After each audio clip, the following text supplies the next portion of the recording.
Bismillahirrahmanirrahim. Assalamualaikum warahmatullahi wabarakatuh. Perkenalkan, nama saya Alia dengan NIM 2212-20632. Di sini saya akan menjelaskan materi pertemuan 6, tugas implementasi dan studi kasus menggunakan Python.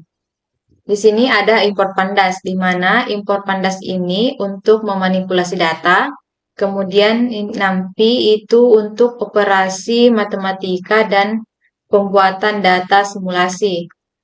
Kemudian ini Sclaren ini itu digunakan untuk membagi data, membuat model random forest, dan mengevaluasi model.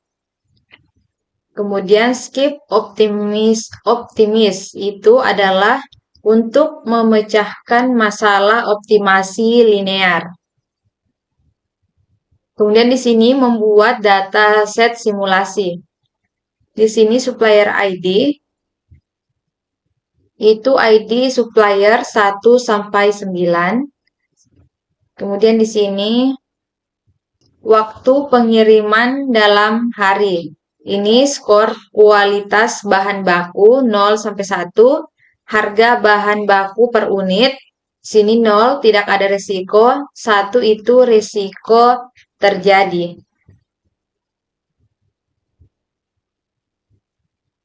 Supplier ID itu angka acak mewakili ID supplier. Kemudian delivery time itu waktu pengiriman. Kemudian quality score itu skor kualitas dalam rentan 0 sampai 1. Kemudian price itu harga per unit bahan baku dalam rentan 100 sampai 500. Kemudian risk accurate itu label target menunjukkan apakah risiko terjadi 1 atau 0. Kemudian memisahkan fitur dan target. Di sini membagi data menjadi train set dan test set. Salah, di sini memisahkan fitur dan target itu X itu variabel X berisi atribut terkait supplier, delivery time, quality score, dan price. Nah, sedangkan Y itu berisi adalah label target risk accurate. Kemudian di sini membagi data menjadi training set dan test set. Dataset dibagi menjadi 80% untuk pelatihan dan 20% untuk pengujian menggunakan train test field. Nah, kemudian di sini melatih model random forest classifier.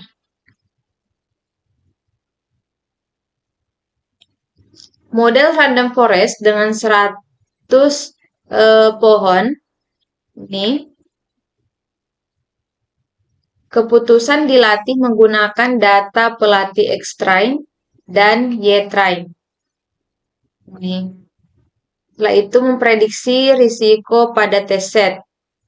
Memprediksi risiko pada test set. Nah, di sini ya, untuk memprediksi model X-text-nya. Kemudian di sini mengevaluasi model.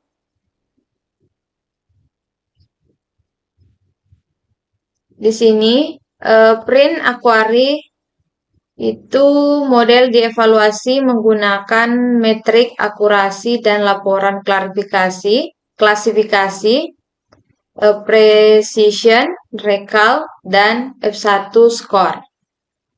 Setelah itu ini fungsi tujuan.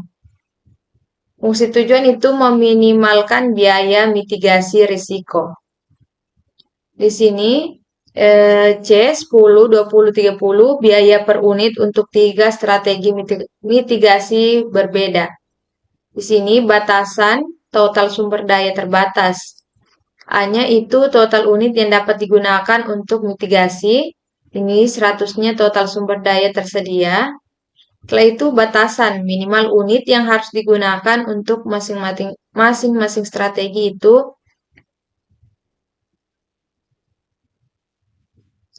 X bounds 0, 40, 0, 50, 0, 30. Di sini C itu adalah koefisien biaya per unit.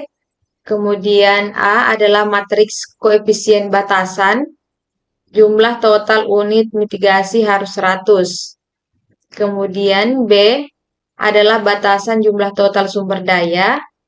Kemudian X bonds itu menentukan batasan minimum dan maksimum alokasi unit untuk tiap strategi. Kemudian di sini menjalankan algoritma linear programming. Algoritma LinProg menghitung di sini algoritma LinProg itu menghitung alokasi unit mitigasi dengan biaya minimum. Kemudian result X itu hasil alokasi optimal untuk tiap strategi. Resultan itu total biaya minimum yang dihasilkan. Nah, kalau kita run itu hasilnya ini. Akurasinya itu 0,515. Kemudian ini precision, recall, F1 score, support. Ini optimal allocation-nya ini, minimum cost-nya yang ini. Nah, mungkin itu saja yang bisa saya jelaskan. Assalamualaikum warahmatullahi wabarakatuh.